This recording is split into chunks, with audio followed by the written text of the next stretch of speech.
Assalamualaikum warahmatullahi wabarakatuh. Jumpa kembali dengan belajar bahasa Indonesia, pembelajaran bahasa Indonesia. Sebelum kita lanjut ke materi selanjutnya, di video ini Ibu akan menjelaskan dulu tentang kaidah kebahasaan teks eksplanasi. Langsung saja, kaidah kebahasaan yang pertama, pembahasan topik jauh lebih fokus pada hal-hal yang bersifat umum atau generik. Jadi contohnya yang membahas tentang banjir, tsunami, gunung meletus, badai pasir, dan lain-lain. Dan yang kedua, menggunakan kata-kata atau istilah-istilah ilmiah.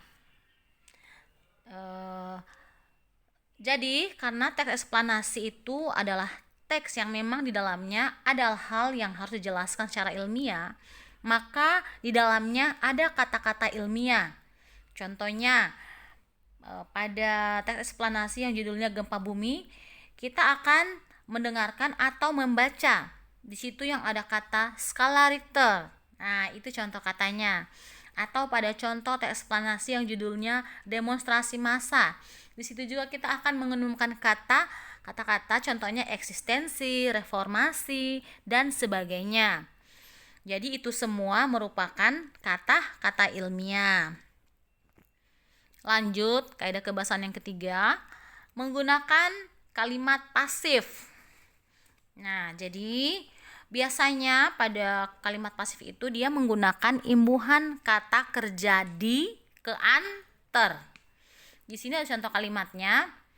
Akhir-akhir ini demonstrasi kerap terjadi di berbagai tempat.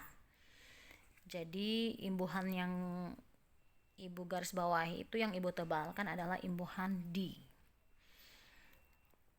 Lanjut lagi, kaidah kebahasaan yang keempat. Memuat verba material dan verba relasional atau kata kerja aktif.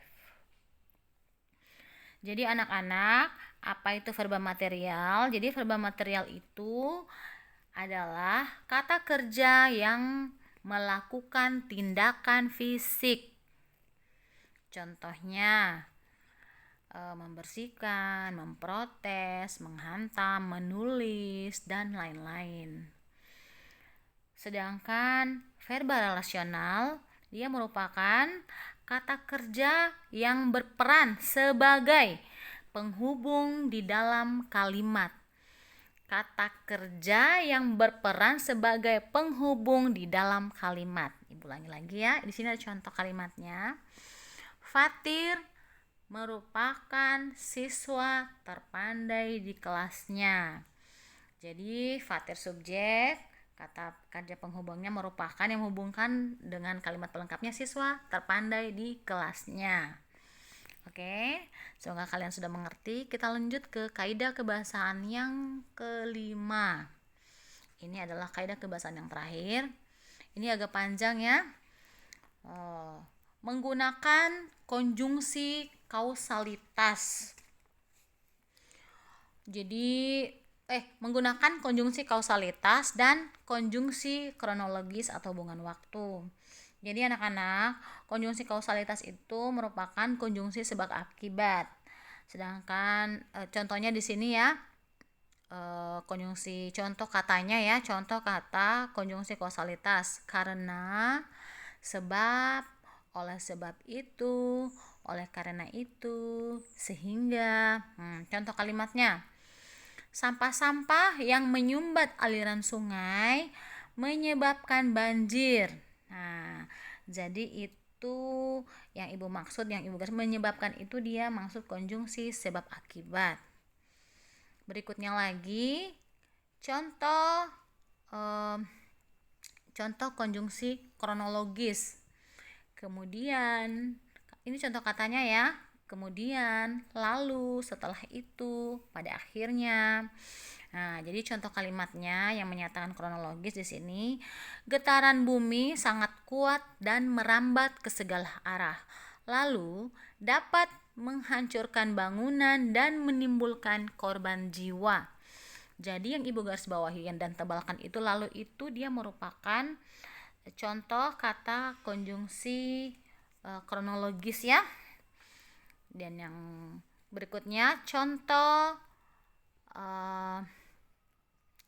kalimat yang menyatakan keterangan waktu.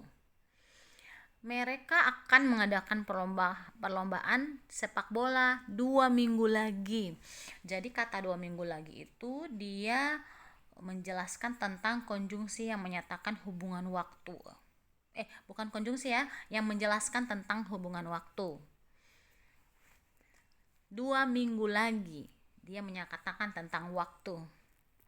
Oke, semoga kalian sudah paham ya dengan kaidah kebahasaan teks eksplanasi yang Ibu jelaskan. Kita lanjut ke tujuan daripada teks eksplanasi. Mengapa kita harus mempelajari teks eksplanasi? Tujuannya yang pertama adalah menjelaskan fenomena yang terjadi. Jadi fenomena itu dijelaskan biar kita dijauhkan dari berita bohong atau hoax. Dan yang kedua, menjelaskan sebab akibat suatu peristiwa. Baik anak-anak, terima kasih. Untuk hari ini cukup, untuk di video ini kali ini cukup ya. Kita akan lanjut lagi ke video-video selanjutnya. Terima kasih yang sudah menyaksikan video Ibu Guru sampai selesai.